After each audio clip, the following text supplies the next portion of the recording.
Ghosts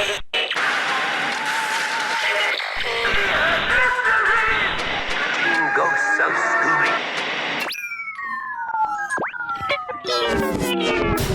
The time of year when you're encouraged to be creepy and annoying. Explaining nostalgia. That's right, it's my favorite time of year. And for more reasons than just candy, but that's a big part of it. My name's Brendan Friesen, you're listening to XNOS episode 2. I've got a special guest this week. We're talking all things spooky. I am very excited. I love Halloween. Games, toys, shows, and all the retro things I know. Exploiting nostalgia. Do you want to know what, in my opinion, is the saddest part of being an adult? You don't get excited for things the way you did as a kid. You just don't feel as much emotion in general as you did as a kid. Everything back then was so exciting. Whether it was summer vacation coming up, a holiday happening, your friend's birthday was next week and you couldn't sleep because his party was just, the idea of it was so exciting. You don't get that much as an adult, and the older and older you get, the more I feel like the less and less I get it. So when I'm like 50, I question, am I ever gonna get excited about anything ever again? It takes pretty significant life events for me to feel strong emotion towards things. You know what I mean? Is that relatable, or am I just a psychopath who has no emotion? The things that I genuinely get excited about these days are like Nintendo Directs, when they announce, like that is an unaltered childhood excitement that builds in my soul whenever Nintendo announces a Direct. Christmas doesn't get me as excited as it used to. Even Halloween, honestly, does not get me as excited in the same way as it did as a kid. There was such a magic that came with Halloween and all the events that came with it in the month of October, which we'll talk about, obviously. Something I love about Halloween is this is the month where I love to indulge myself in horror stuff, spooky things, stuff that gets me a little freaked out, a little paranoid, you know, stuff that makes me look over my shoulder because I feel like I'm being watched. And that's emotion. That's real emotion that I feel like I'm lacking in most areas of my life. This is sounding more sad than I wanted it to. Maybe I'm just disturbed. Before we get into anything else and how pathetic I apparently am, last week I said you could send a voice message in over on Anchor FM at the Exploding Nostalgia page. We had our discussion about the best school snack last week. Thank you for tuning into that if you did. And we got our first voice message from a happy fan. I'm so excited. This is the first one. What a momentous occasion. Let's hear what he has to say. Listen here, bitch. I cannot fucking believe that you had the fucking audacity to talk for 20 plus minutes about snacks, and you did not want to mention goldfish. What the fuck is wrong with you? Have you ever had a goldfish? They're the best snack ever. They are made out of cheese, which should be enough unto itself. Then they're crackers, they're tasty, they hold their taste for so long. The packaging is great, they come in so many different colors. You got flavor blasted, you know, if you're real, you got regular. If you're lame but still want it, you got the multicolor, you got the pretzel. Every single fucking version of goldfish is fire. Wow, thank you so much for that comment. I really only have one thing to say. Listen here, you shithead. If you ever come in here again with a goddamn opinion, I will shove it so far up your ass, you'll never see the light of day again. The shack that smiles back. Goldfish. Goldfish are fire. I don't know how we didn't think of goldfish. Actually, I kind of do know. But I will say, out of any school snack that I would buy the most today as an adult, he's right. It's goldfish. That was my buddy Goose, by the way. Thank you for the voice message. I appreciate it. It makes me feel like I have somebody actually listening. Goldfish, to me, I never got them as a school snack as a kid. I don't know why, because I liked them, but my parents just never bought them. And if they did, or if I had them at I'd have them at friends' houses or with, actually usually it was just at friends' houses, come to think of it. So I never saw them as school snacks as much as something more like a bag of chips. Like, to me, they're a home snack almost, rather than a school snack. But you're right. If we're counting goldfish as a school snack, that's the one I'm most likely to buy today. So I mean, I can't dispute this. Every flavor is indeed fire. It's Halloween on Exploiting Nostalgia. Oh yeah, the music just got kind of spooky, didn't it?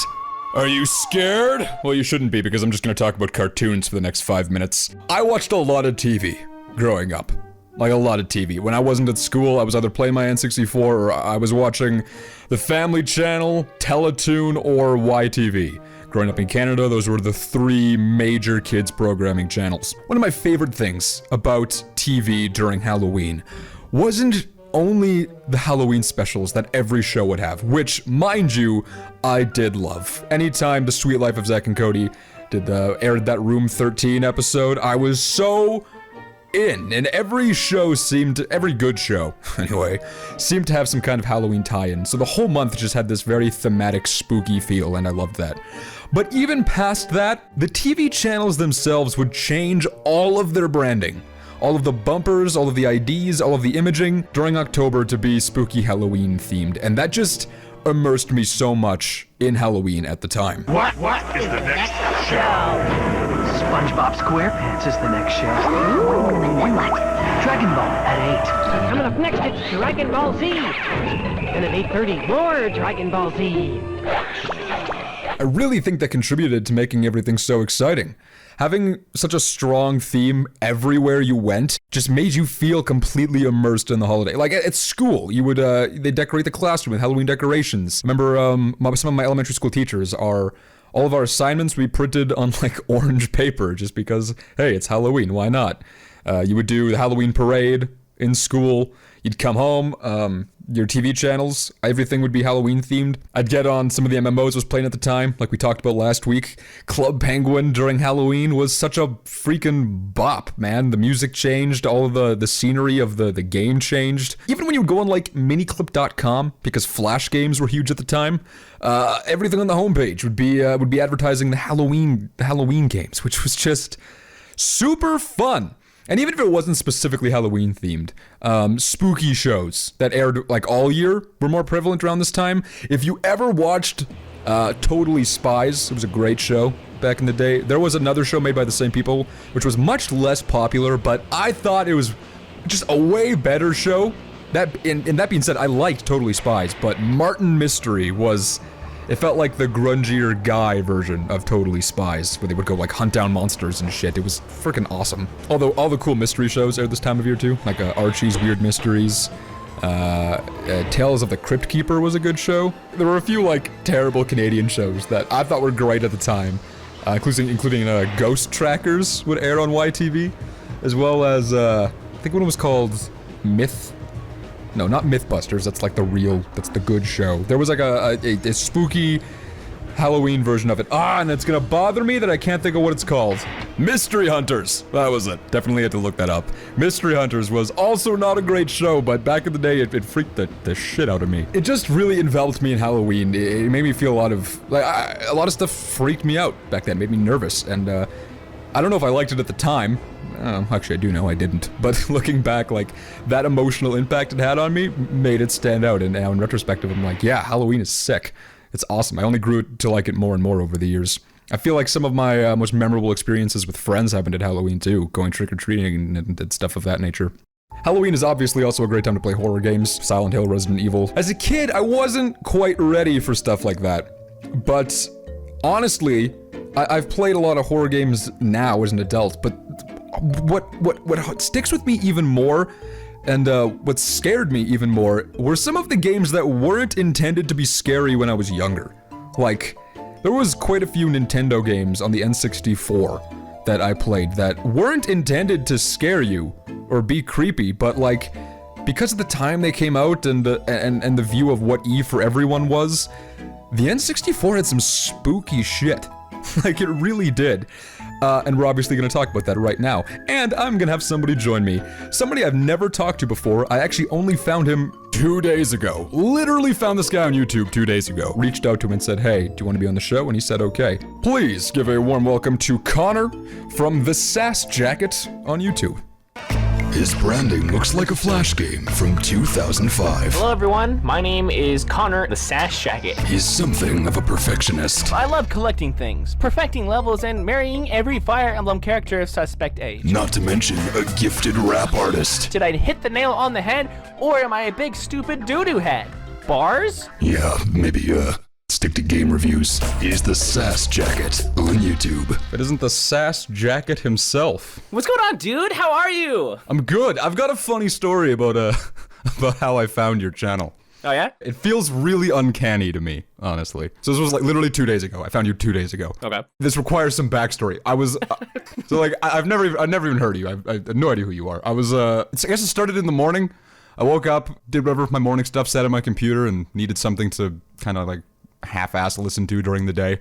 I hate sitting in silence. I don't know, I picked Yu-Gi-Oh! Abridged, because I love Yu-Gi-Oh! Abridged, and I could rewatch that like a million times. Do you know what that even is? Oh yeah, I remember Joey. I remember when he said, "Nyeh." Right.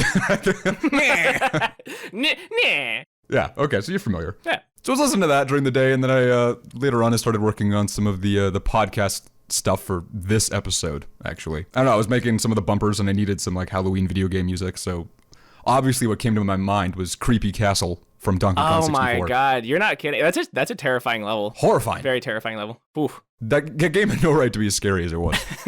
Anyway, so I don't know, I went and looked up some Donkey Kong 64, and I was listening to the music while I was putting the thing together, and I was like, oh man, I love that game, I need to go watch a Let's Play of it or something. So then I went and put a Let's Play of it on in the background. And I was thinking of other things I could do during this episode, and I was like, okay, creepypastas. I love creepypastas. Oh yeah. Mm-hmm. Yeah. And then I don't know what happened. I was scrolling through more Donkey Kong 64 stuff, and I found your review on it.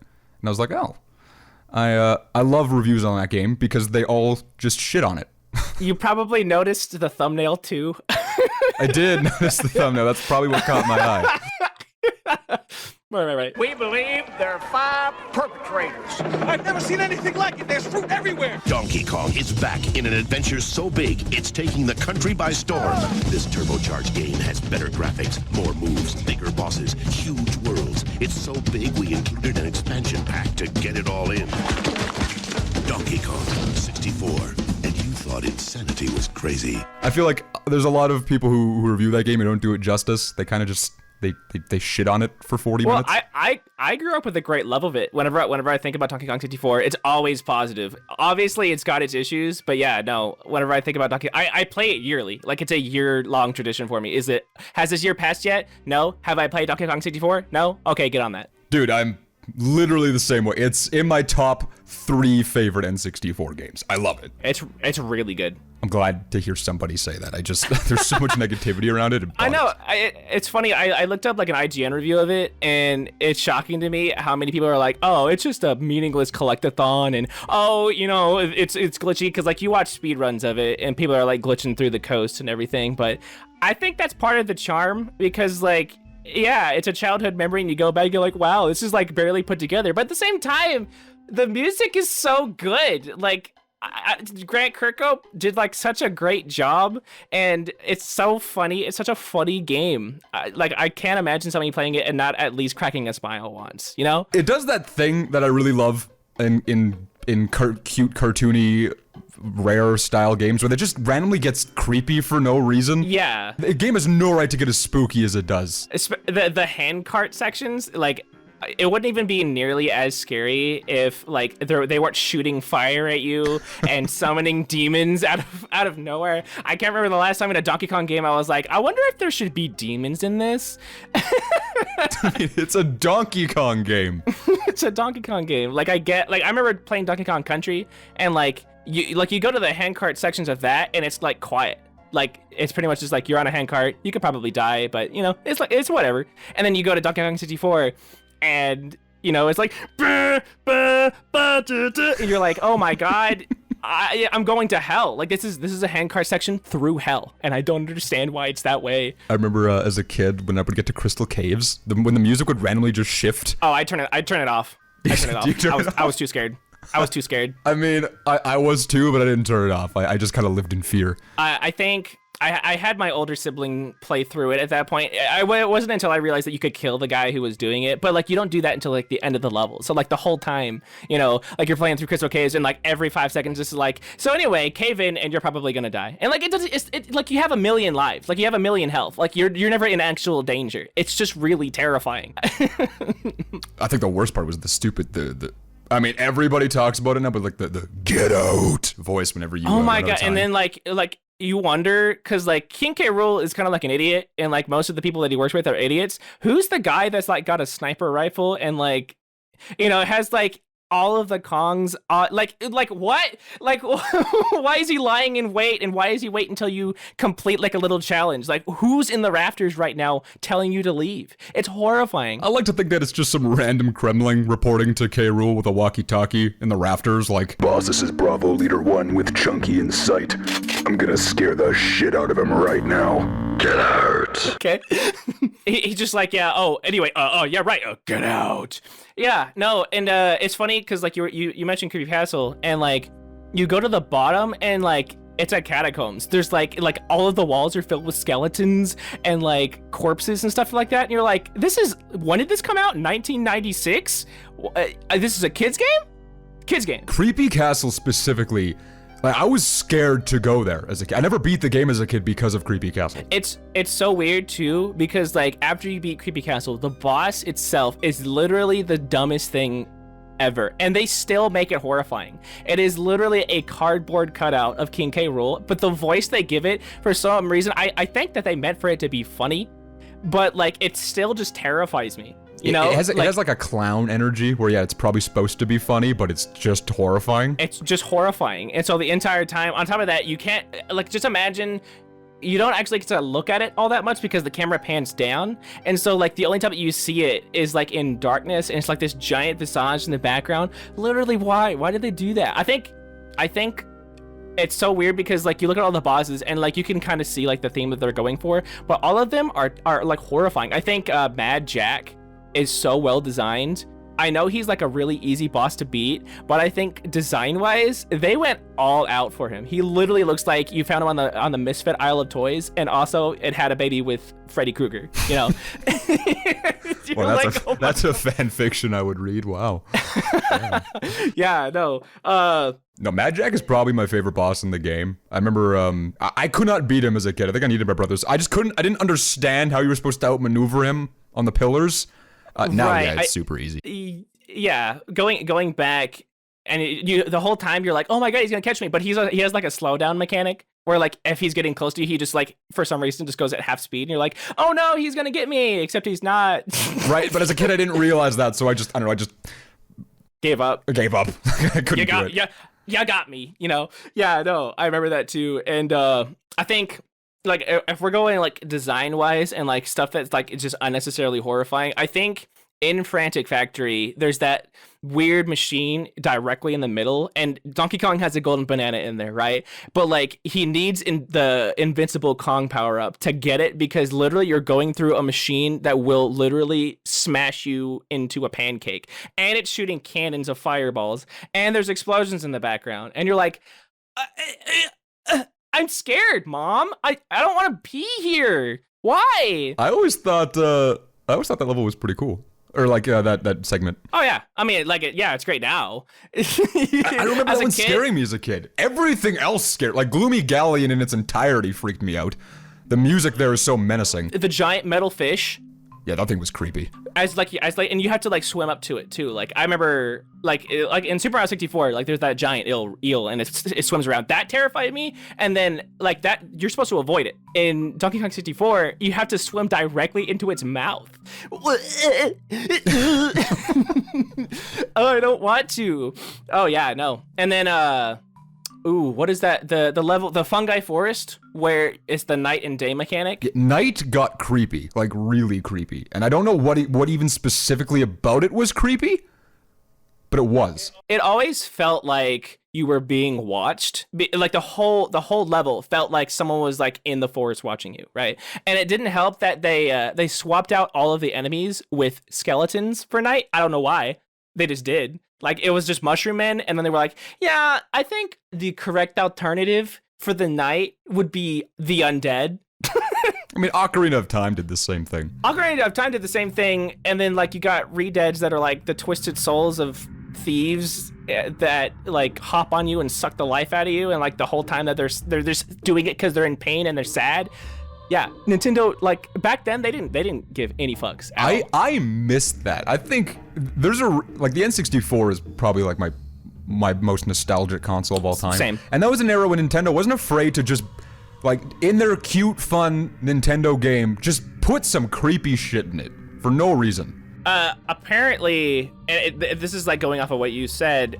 When they remade Ocarina of Time and they ported it over to 3DS, they actually changed some of the music to remove all of the religious undertones. Like apparently, I think like in the Shadow Temple they had like some like chanting, and they removed it because they thought that was too spooky. Well, they'd done that on the N64 already because they used a Muslim chant, I believe, in the Fire Temple. Oh, right. And then it was already on the N64. It was like the original gold card that had it, as well as Red Blood.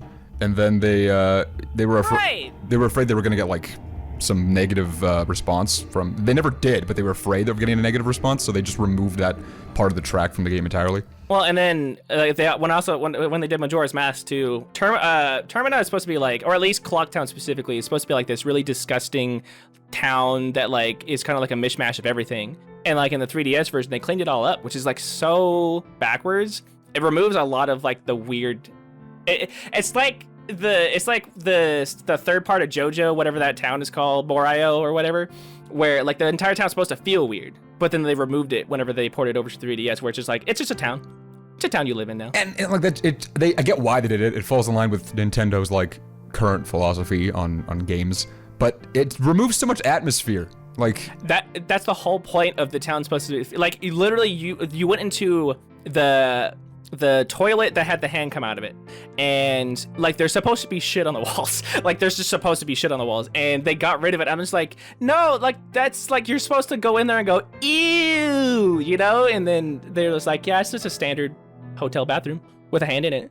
That's fine. This is fine. They made every like creepy dark area in the games. They made it super bright and colorful. Like yeah. Which makes sense for a lot of the game, but like you go under the well in Ocarina of Time on the 3DS version, and it just all of the atmosphere is gone. Right, the redeads are still there, but like I don't know, it's upgrading the graphics. I think that like takes away a lot of the mystique. I wish there was like a filter you could put on that would like add the grain, you know, because like I feel like that was like a huge part of it is like how low quality everything looked. That was the polygons on the N64 and like the muddy, messed up visuals just that added so much to it. But they could have upgraded the graphics and still kept a creepy vibe. Yeah, they could have updated the models. I mean, when Ocarina of Time was released, it's so funny because like I remember back in the day, I feel so old when I say that. Back in the day, they used to release like you used to get like a manual with the game, and a lot of the time like the game obviously didn't look like how people intended, so you'd get like artwork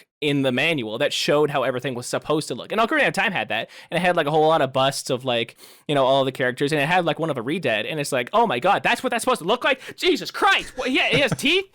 Ew. And then now it just looks like a lump of mud. Do you remember like the mini boss with all the hands from the under the well? Oh my god! In the fucking Shadow Temple. Yeah. Ooh. Yeah. So like speaking of, I never actually like. It's so funny. I bought an Ocarina of Time. My mom used to work at Hollywood Video, which doesn't exist anymore. And when I bought my Ocarina of Time from Hollywood Video, someone had already beaten the game. And so I never had to experience it. And when I went back, I was like, you know what? I'm going to get some of my gamer cred back. Let's beat the game from the beginning. And I got to the Shadow Temple as a kid, and I was like, actually, you know what? I don't think I need to do that. I think I'm fine now. I think I have a completed save anyway.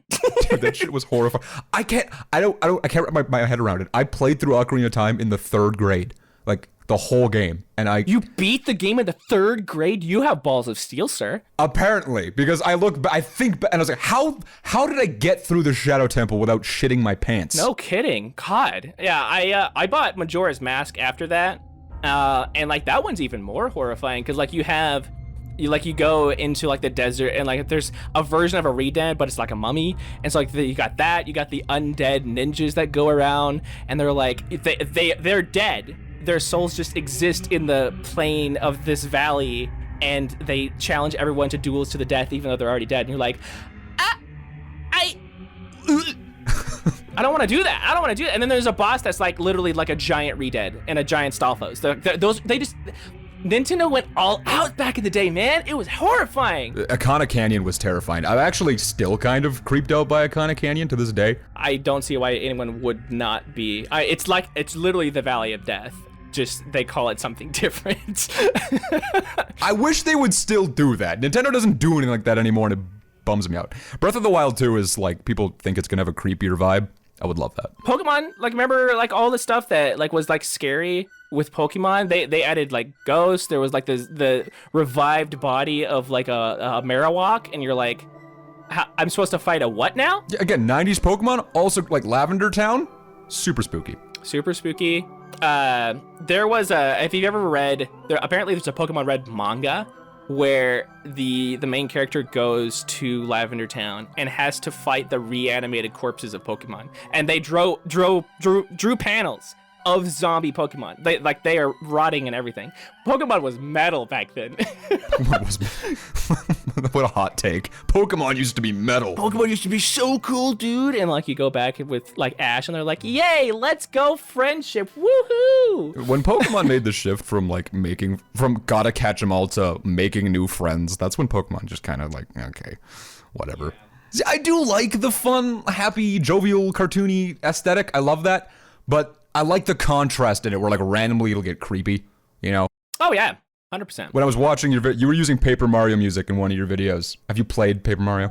I played up to Super Paper Mario. Once I played Super Paper Mario, which by the way also has horrific imagery in it, I stopped because I didn't like the fact that it wasn't an RPG anymore. But I remember in the Thousand Year Door, whenever you went to the creepy steeple.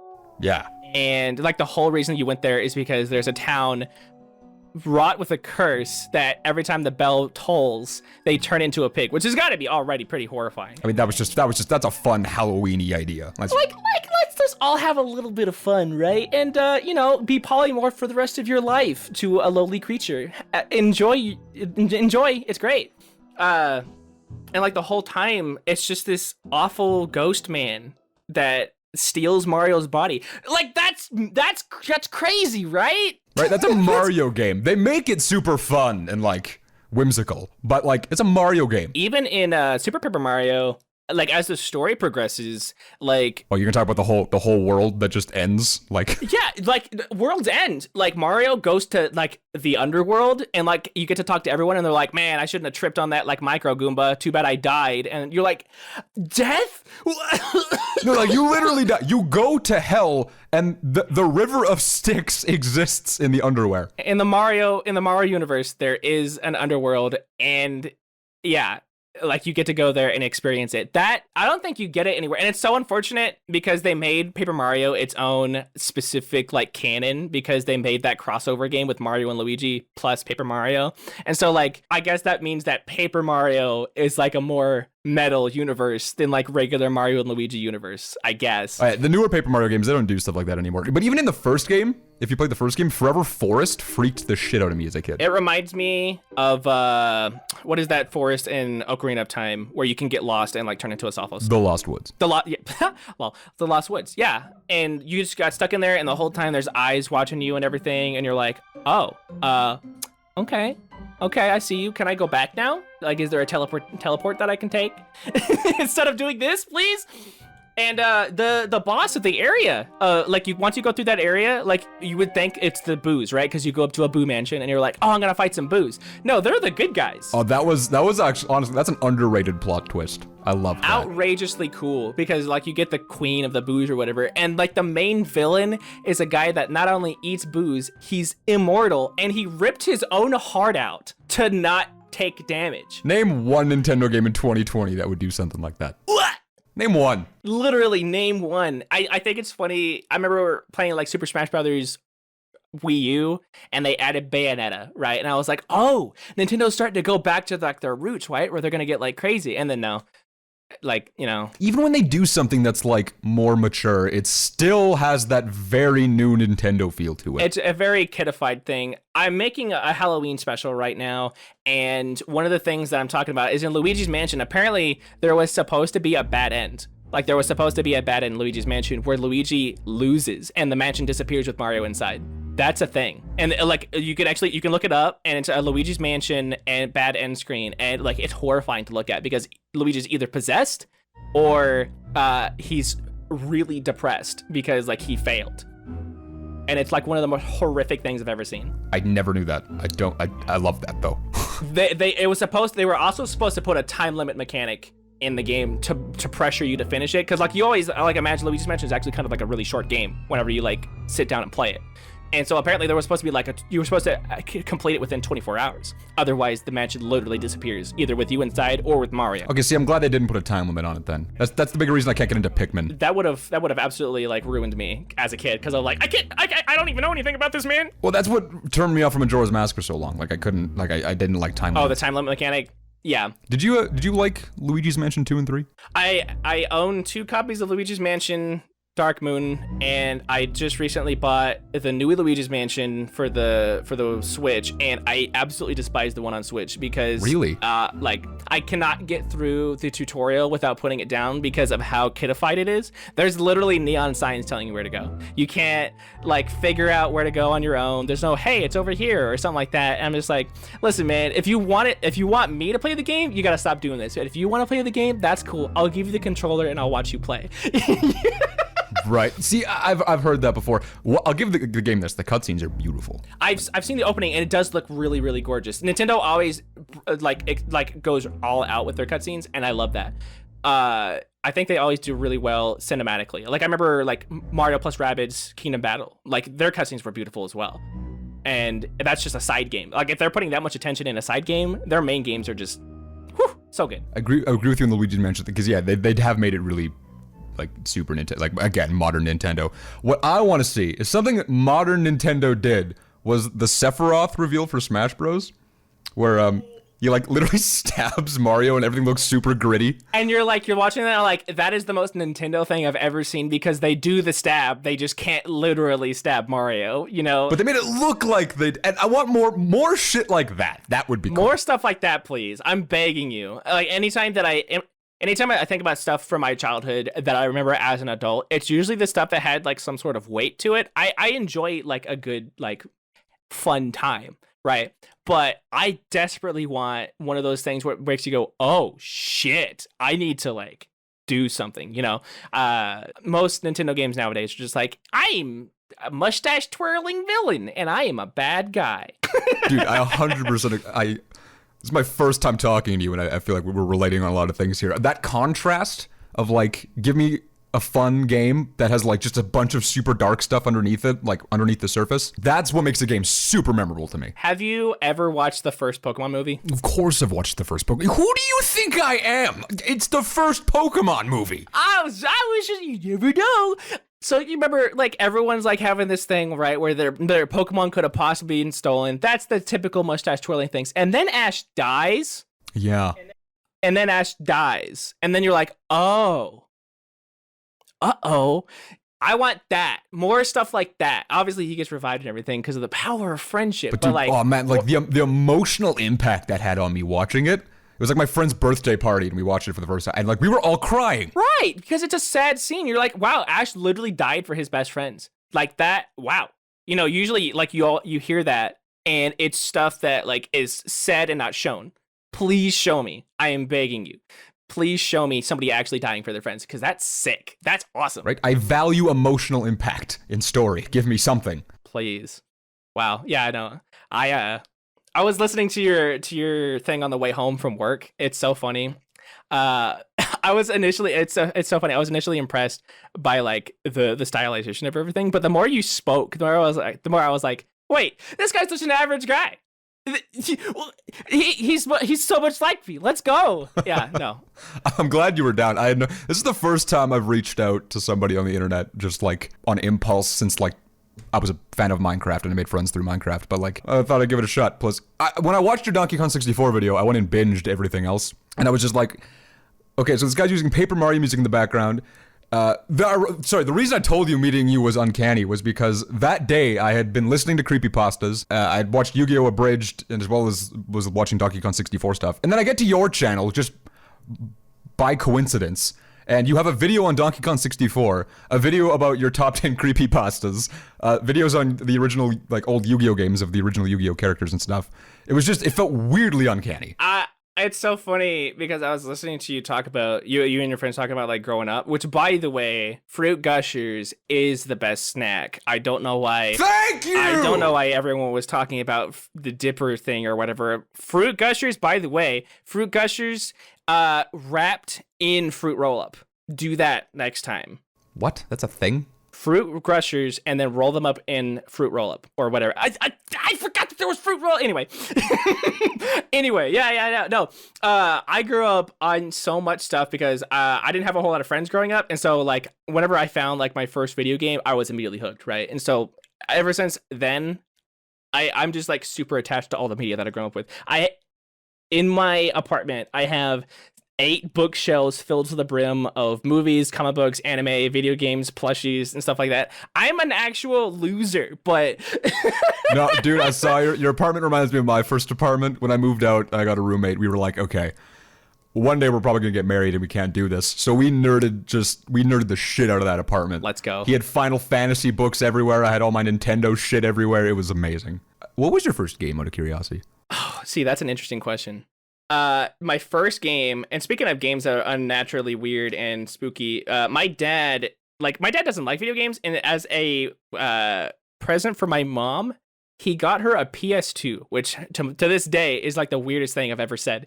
Neither of my parents play video games, and they bought Rayman 2 Revolution for the PS2, and that was the first game I ever remember playing. Oh, really? And yeah, it's so weird because after that they bought us an N64, and I was, after that it was just light and happiness and times. But Rayman 2 is a game where Rayman also goes to hell. He just goes to hell, and like there's a guy who's like, I'll eat your soul unless you can beat me in a race, and you're like, what? And like there's no music at all until like certain parts, and so like the levels have this weird eerie vibe where you're playing them and you're having a good time because like it's floaty and like the combat's nice, but it's near silent the whole time.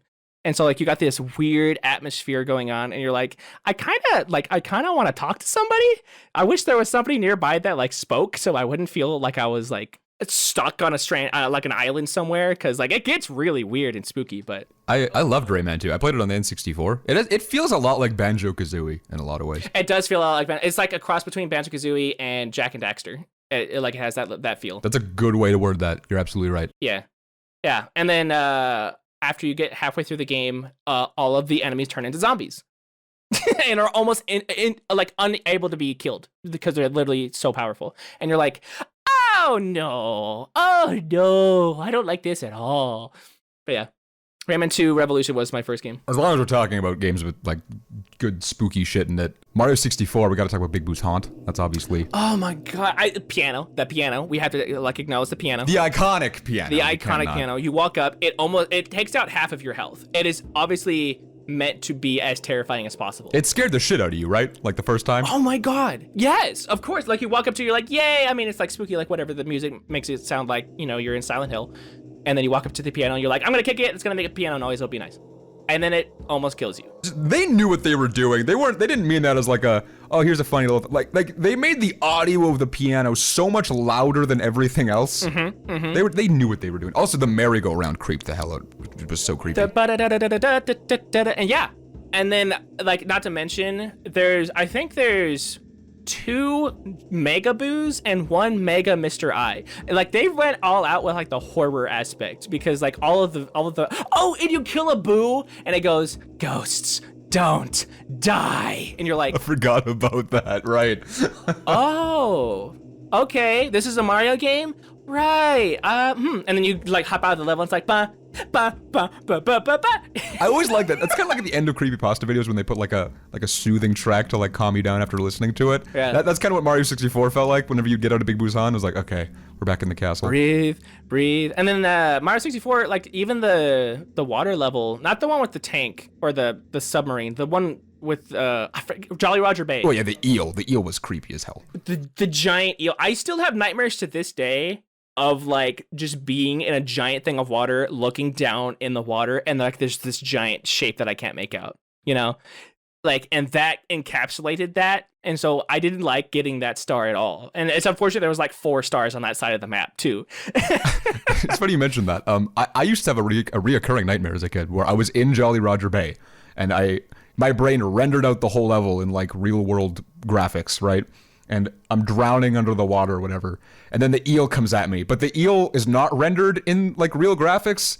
So like, oh, so it's just the game asset. Yeah, I'm in like the real world and this like game asset eel is like swimming by. Oh no, I'm dying to a low poly purple tooth monster. Horrifying at the time, honestly just kind of funny now. Also, that feeling you said about Fungi Forest in DK64, where like you're being watched, I feel that same way about the sewer level in Mario 64.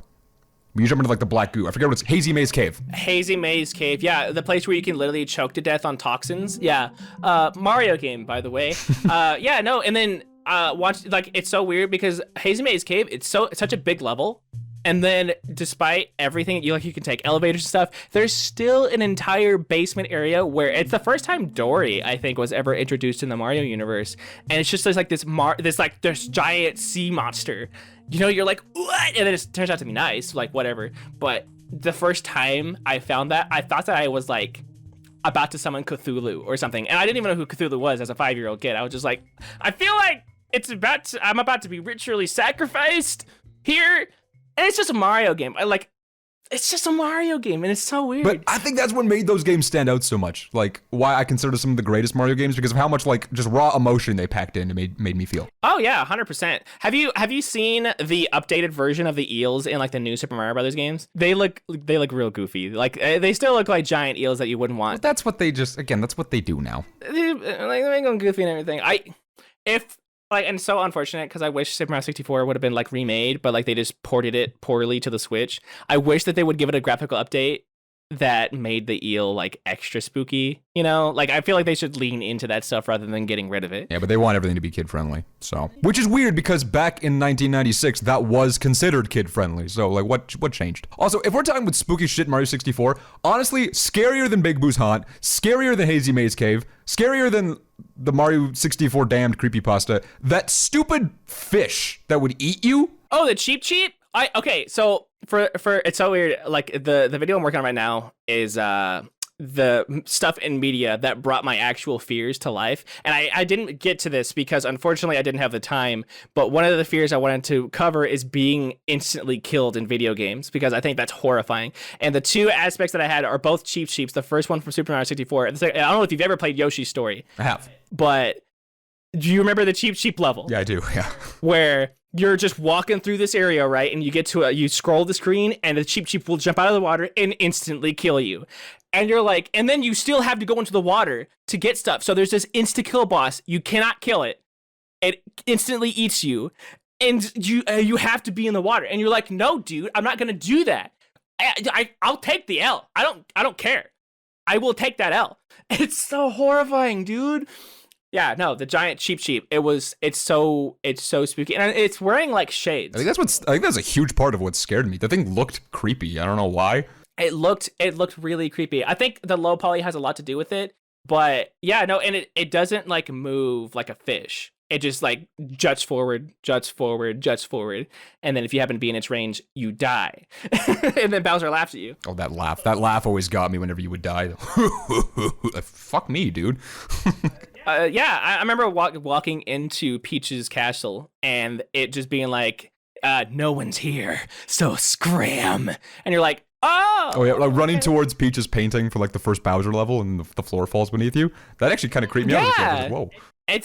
I remember getting stuck on the infinite stairs and like the music, it's supposed to be like, haha, you're an idiot for like trying. But at the same time, I was like, oh no. Because I remember like, okay, Donkey Kong 64, remember whenever you turn into one of the animals and then you go out of bounds and there's that King K. Rool evil laugh. He's like, no, that's right up there with the Get Out thing. Yes, and like that kind of stuff of like being perceived, like because you always feel alone when you play these, when it feels like there's another presence that's been watching you this whole time. That just scares the shit out of me, and I think it's so unintentional on their part. But when it happens, I just shit my pants. It's just horrifying. Have you played A Hat in Time? No, but I've seen it. I know that the main villain is like the devil. Like he's basically the devil. Yeah. He's like, there's a level called Subcon Forest where you're doing deals with the devil, but that's not even the part of that level that's so great. There's like a specific chapter in it. By the way, based on everything we've talked about, I would highly recommend A Hat in Time. I think I own it. I just haven't gotten to it yet. I want you to picture like Paper Mario: The Thousand-Year Door,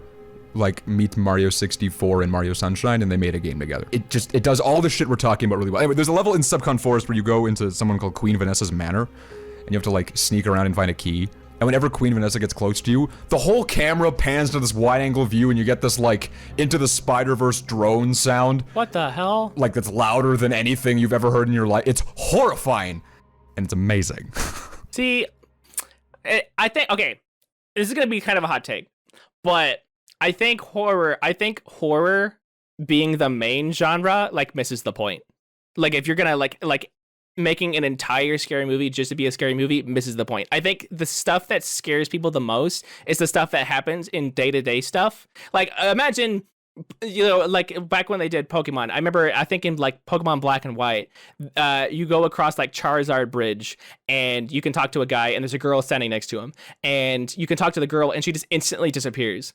And the guy goes, wait, she's been standing here for like 4 hours. How long has she been there? And you can find her across the entire map. And turns out she's dead. She's been dead a long time. And she just goes, and it creeps you out because you're like, it's in stark contrast to the surroundings. Like, I don't like waltzing through a haunted mansion because I'm already expecting all of the horrifying stuff to happen, you know? Yeah, the best part of horror is not anticipating it. That's what makes horror good. When you boot up a horror game, you Resident Evil or Slender or whatever, like you know exactly what you're getting into. It's horror themed, and you're like, okay, so it's gonna be like spooky. It's gonna be spooky the whole time. There's gonna be bad people. That's why, I value when you take something that, I mean, I haven't played it, but probably the best example in recent years is, I know you've played it, Doki Doki Literature Club. Ooh, dude. It just came out on Switch. If you have a Switch, I recommend getting it. But actually, I think the Steam version has like the regular story. They had a side story in the Switch version. But when it gets you, it gets you. It's like halfway through and it gets you. I know the idea of what happens, so all the shock value is gone. Is it still worth playing? Yes. When it actually happened, and you don't necessarily know what's actually going on because there's a reason that it happens. And the reasoning behind it is the horrifying part. It's not that someone's just hanging out. It's the reasoning behind it that is the horrifying part. There's some like Halloween themed levels in games that aren't inherently spooky. They're just kind of cool, like Pumpkin Hill from Sonic Adventure. Banjo-Kazooie has the horror land, the Mad Monster Mansion. Mad Monster Mansion. I love the soundtrack on that, but that's kind of like the Ghosts and Goblins version of like horror, where it's just like it's horror themed. Right. Oh my god. Okay, so this isn't from a video game, but have you ever read Marvel Zombies? I have not. If you ever want to look at artwork that instantly terrifies you, the covers of Marvel Zombies is just chef's kiss, just so good. Like the artwork, they went out of their way to make a cover that makes you want to buy it. It's so good. Well, I mean, if you ever want to see artwork that truly terrifies you, look at my 3rd grade school pictures. I grew up with a pizza face. Like I had really bad acne. And I think there was a time, my dad was a contractor and we were working on a house and the girl had a pet door and I poked out my pet door and my dad was like, hey, that'd be a great picture. And I looked back at the picture and I was like, where's my face? You can't see my face underneath all of these zits. Jesus Christ, please delete that picture. It makes you feel better. You look good now. I like the beard. Thank you. I just actually trimmed it off, but it's coming back. Here's some cliche sound effects to remind you what time of year it is. Halloween on Exploiting Nostalgia. Alright, so every game we just talked about was like a profound part of my childhood, and a lot of the games that I mentioned there are some of my favorites of all time, so they might all get an individual episode of this show just dedicated to them on their own, which would be good because I have so much more I could say. We kind of lightly touched on everything, but there were so many moments in Ocarina of Time that were like genuinely horrifying. And don't even get me started on Majora's Mask. That game is a fever dream if I've ever seen one. Huge shout outs to Connor. Thank you for being on the show. Thank you for being willing to just talk to some stranger on the internet. For all you knew, I was gonna catfish you and try to get your social security information. Speaking of which, you haven't sent me that yet, so if you could get on that, that'd be great. I'd like to take a turn in tone and do something a little different. A huge thing I do every year now since like the 8th grade is in October, creepypastas are a huge part of the month for me, something I indulge in, because I like horror movies, but I prefer to watch horror movies with people. I like that to be like a group experience. Horror games can be fun, but they're not like a huge thing for me. Probably my favorite medium for horror is like audiobooks. So creepypastas, ever since I found them in the 8th grade, have been huge for me. If you've never heard of a creepypasta, it is literally just a horror story read by individuals on the internet. That they started off as like, you know, just a script that was posted on creepypasta.com, and then some narrators on YouTube take it and then give it a read. The three big ones being Mr. Creepypasta, Creepypasta Jr., and Creepy McPasta. It's a side of YouTube that I've loved for a long time, and a lot of people don't really know about it. If you're interested in it, I'd recommend all three of those guys. There's a few other people on the internet as well. I know there's someone named Scare Theater, I believe. There's a few options that you have. Anyway, right now, to introduce you to them, if you are at all interested, I went and found a random one, and I am going to give it a read for you today. Bear in mind, the people who normally read these have a pretty magical way of doing it, of engaging you in the story. I've never done this before, so I might not be doing it justice. You can find this exact story I'm about to read on Mr. Creepypasta's channel. So feel free to go over there and get a better version of it. But for now, it's time for Scary Stories with Brandon, the part of the show where Brandon reads a scary story.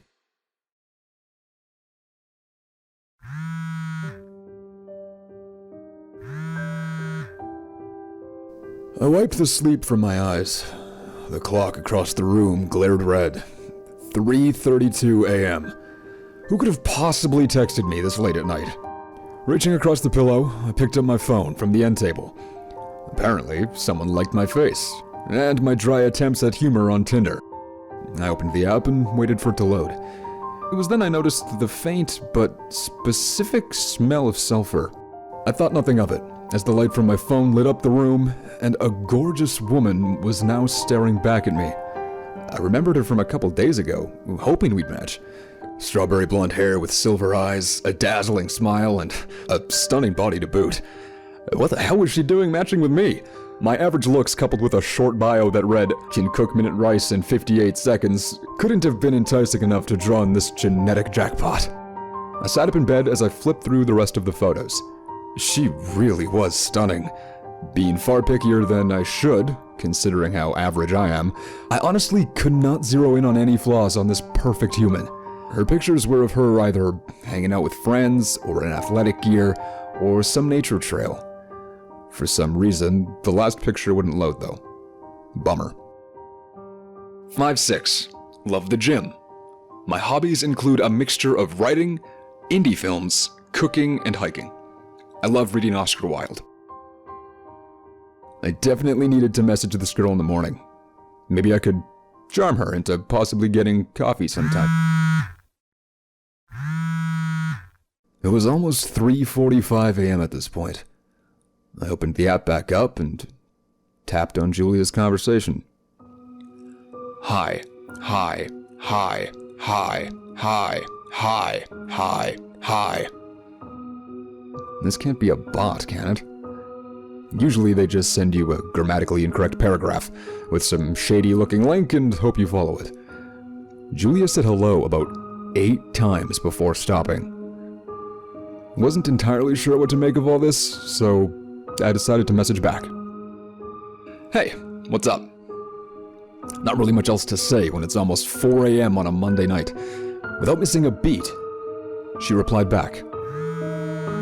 I like you. 26 years old and still can't spell out you in conversation. There's that flaw I was looking for, but it was only an insignificant blemish on the ruby that was this girl. You're pretty straightforward. I like you too. This was a pretty weird conversation, especially at this time. I couldn't shake off feeling that something was off. My phone lit up again. I I had just noticed the scent from earlier had been getting stronger, to the point where it was a nuisance. I live alone in a pretty big house in Illinois, more of a rural area. It wasn't uncommon to have strange smells fill your home from time to time. Before I had a chance to reply, I was being flooded with messages. I need.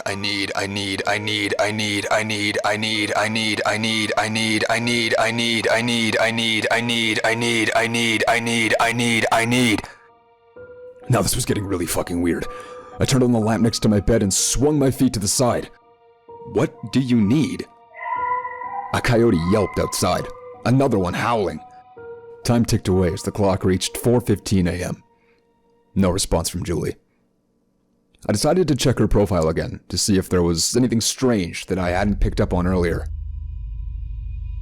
Her photos were all still the same, but the bio had been erased. I flicked through her pictures again, and the last one finally loaded. It was a picture of a countryside road, lit only by moonlight, and the photographer was standing right in the middle facing down the road. I stood up and shut my window. The smell was becoming unbearable. I looked back at the picture when something else caught my eye. Under her name, it said Julia was only 3 miles away. Earlier, I could have sworn it was around 35 miles away. What the fuck is this? Julia has just sent you a new message. Fuck. I need to be whole. It sounded like what had to be more than 5 coyotes simultaneously howling and yelping outside. I wouldn't say I'm one to be scared easily, but I fucking bolted downstairs and locked every door as quickly as I could. I got back to my room and sat on my bed with my phone in my hand. This better be one of my asshole friends playing a joke on me. I went back to her profile. Every picture was erased. The last picture was now the first, followed by another picture of a house in the distance. The third picture was the same house, but closer. The fourth was my door. The smell of sulfur was painful at this point, as I quickly locked my bedroom door. It's 4:59 a.m., and my doorbell has been slowly ringing for over half an hour.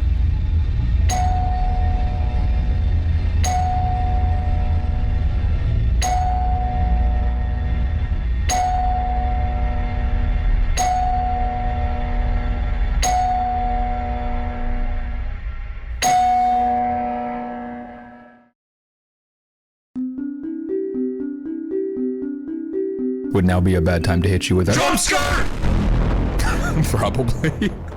That's it for today's show. Thank you for tuning in. If you would like to have a question or comment featured on the show, you can head to the Exploiting Nostalgia page at Anchor FM and leave one. You just might be featured. Thank you for tuning in. Have a delightful Halloween. Play some horror games, listen to some horror stories, and just relish in the holiday because it's a good one. I'll see you guys next week. Games, toys, shows, and all the retro things I know. Exploiting nostalgia. I am a vampire!